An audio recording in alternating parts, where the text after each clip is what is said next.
Alors, s'il y a bien une femme qui mérite vraiment admiration, c'est cette femme. En effet, lorsque elle a décidé de dire le jour de son mariage, pour le pire et le meilleur, jusqu'à ce que l'amour nous sépare, eh bien, elle a bien tenu ce qu'elle a dit. Je vais vous expliquer pourquoi. Parce que Kristen Armstrong, en 2 minutes, a reçu un appel téléphonique qui a bouleversé sa vie pour jamais. Son mari, Brandon Smith, a eu un horrible accident de voiture. Il avait alors 24 ans et il s'est retrouvé en soins intensifs de neurotraumatologie. Lui et sa femme, qui en avait 23, étaient mariés seulement depuis 2 ans et c'étaient des amoureux du lycée.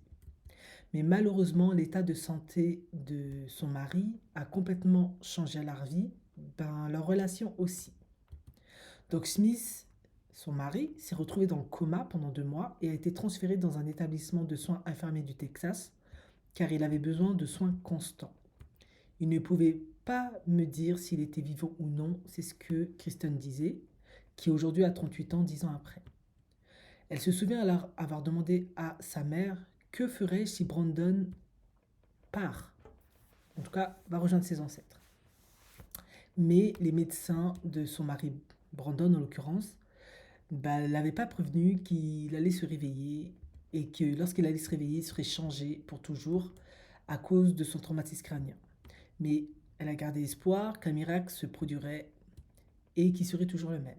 Mais malheureusement, ça ne fut pas le cas, car chaque matin, je me réveillais et j'étais frappée par une immense tristesse. Elle pleurait, une personne vivante, et c'était très compliqué, et elle était très isolée et seule.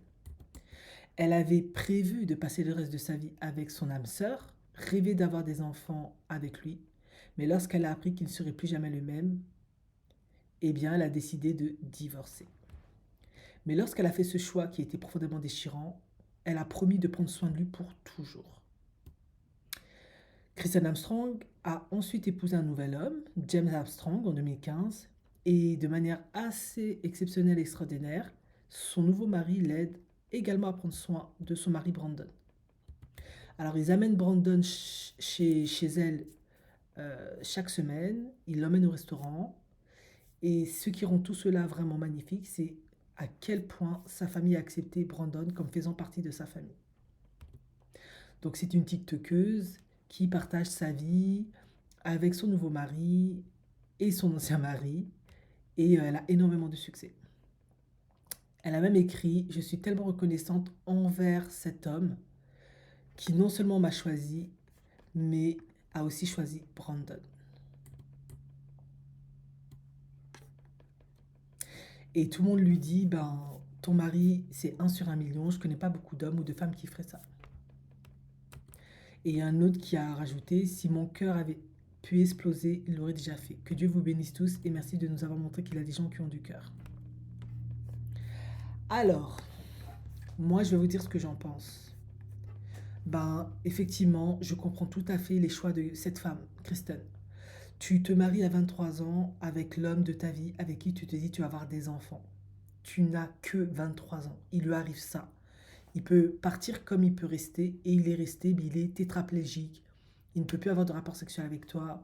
Avoir des enfants, ben, ça devient quasiment impossible, voire très compliqué.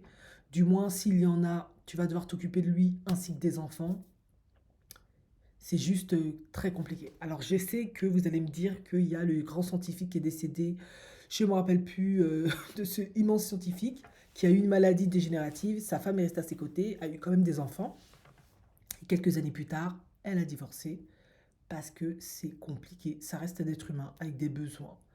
Et on a tous le droit à un mari qui est valide en fait. C'est comme ça.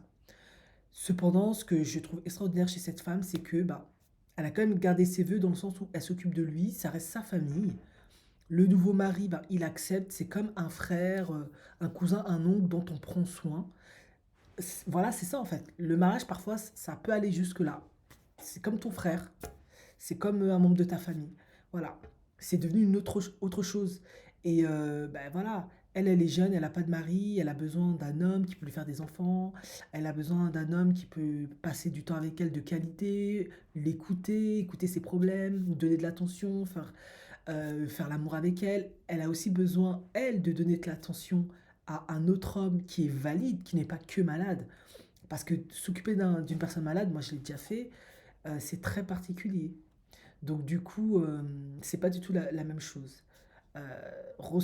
S'occuper d'un homme qui est valide, donner de l'attention à un homme qui est valide, partager du temps à un homme qui est valide, qui peut faire du sport avec toi, aller se balader avec toi, partir en voyage avec toi, avoir des discussions passionnées, s'énerver, se prendre la tête, se disputer, c'est complètement différent.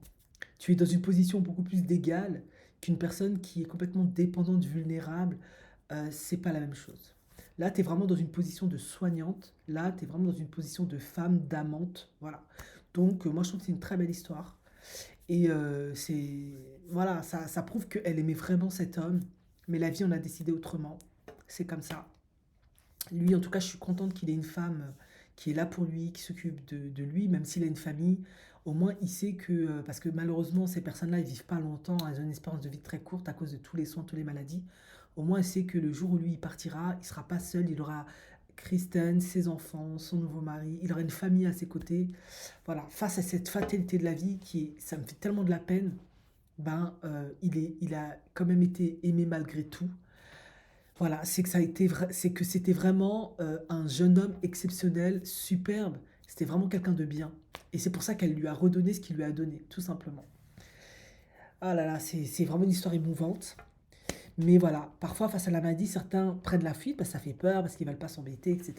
D'autres font face parce que le plus important c'est l'amour, l'humain, quoi. Enfin bref.